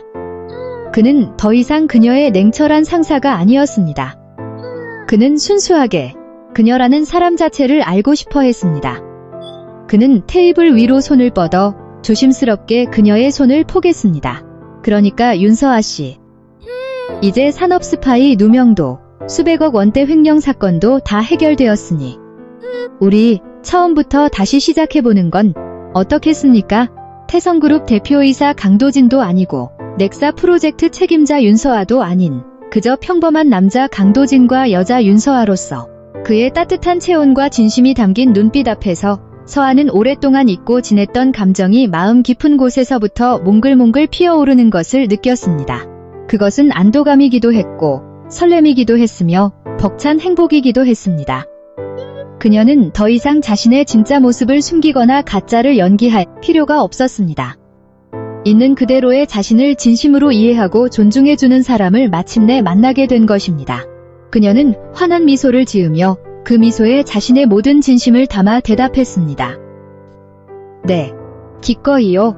두 사람의 길고 길었던 오해와 대립이 완전히 끝나고 서로를 향한 존중과 애정으로 빚어낸 새로운 챕터가 시작되는 눈부신 순간이었습니다.